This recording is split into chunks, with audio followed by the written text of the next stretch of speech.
Odell. Well, Skip is another weapon, but since he's been there, he was never been the weapon that they thought they were getting in his prime in his first 3 or 4 years. I think it's the first 3 years before he got hurt in New York. And it's frustrating is that you put so much effort into it. So how much will he be missed? It was not like, with the exception, Skip, of the Cowboys game, he's kind of like been a non-factor this year for the Browns.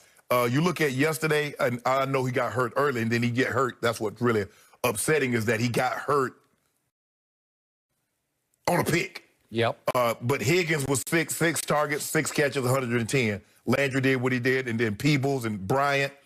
And Joku. Skip, it's not like they were not using. I'm not so sure they really understand or know how to use a guy with that skill set. You would think that Stefanski, coming from Minnesota, and he had Diggs and he had Thielen, and to see how Koob was dialing up and getting those, I don't get it, Skip. I just don't get how they could not use the guy properly.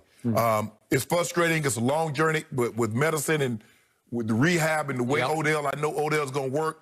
He'll be back, but if I'm him, man, you know what? I want to come back and I want to show, but I'm going to need to move on, Skip. I need to leave Cleveland. I'm sorry. It didn't work out for either one of us. Neither of us benefited the way we thought we would. So it's basically time for me to just, you know what? Let's just wash our hands with each other, sanitize, Purell, whatever you want, Germex, whatever you want to use, and just go our separate ways. I completely agree. It is time for him to move on. I'm very, very sorry to hear this for Odell's sake. God bless you, man. I'm knocking on wood for your recovery. Another serious injury that he has suffered. And to your point, it was like injury added to insult because Baker had just thrown an early interception and Odell tried to track him down, and you know the rest of the story. But I stand by what I said from the start, and I don't want to be insensitive to Odell here, but it just wasn't working out.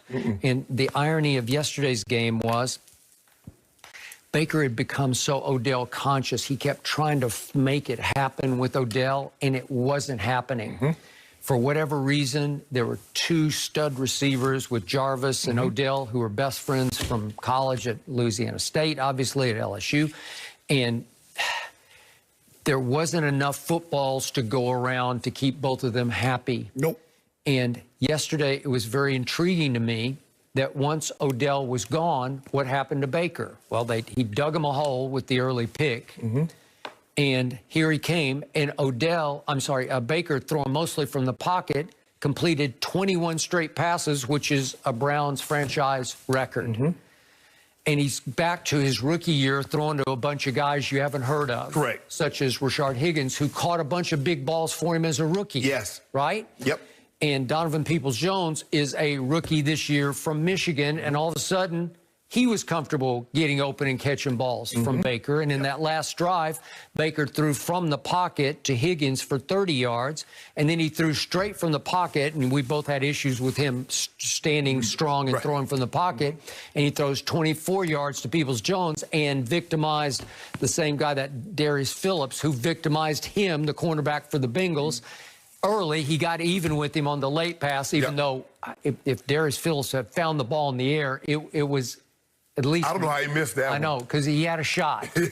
And instead it was like he turned the wrong way or something, because he turned inside the ball, and next thing you know, he's like... Peoples-Jones is like, oh, I got it. I got it. Yeah. And he got both feet in bounds. Ball game. But it hadn't worked. Skip, it hadn't worked. Nope. It I don't know. And I don't want to put the blame on Odell. I don't want to put it on the Browns. But for whatever reason, we came together. It's like a man. Sometimes, Skip, you know, you're like, oh, I love that. Oh, I love you. I love you. Love it first sight, Jenny. I'm sorry. You know what I'm talking about, Jenny. It's like, oh, this is my. And you get when you finally get. Why wouldn't I know? No, you don't know. You're talking to Jenny instead of me. Well, I'm right here. Am I chopped liver? No. Yes. Ernestine just. She tolerating you right now. Love it. During football season, you're like, she tolerates you during football season. You probably we did have a little blow up yesterday.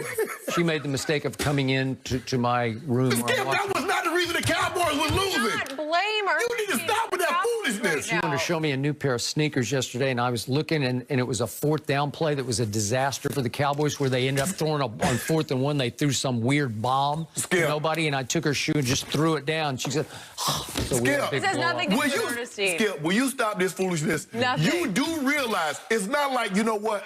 Ernestine probably walked in the room with Skip. Let us mess up. You know it doesn't happen like that. Yeah, that's not the reason why the Cowboys losing. They losing because they stink. She has power over what's happening in Washington, D.C. But back to Odell. Skip, for whatever reason, this thing hasn't worked. Yeah. By any stretch of the imagination. No analytics can tell you. No coach, nobody can tell you. The Browns fan, as much as they might love Odell, the show that he put on before the game, catching with one hand and the all between his legs. Yep. Skip, it just hasn't worked. Yep, I got it.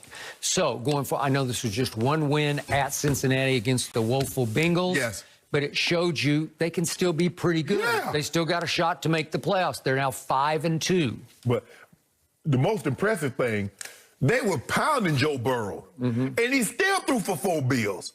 He is really good. He is, Skip. He really is. Big time good and tough. I've never seen anything like this. I've never seen a guy that they had a 4th or 5th round grade on him play like he played. I believe he had the greatest, at least I know for a quarterback, the greatest college season. Go on to be the #1 pick. I mean, 4th or 5th round grade. His first year. I agree.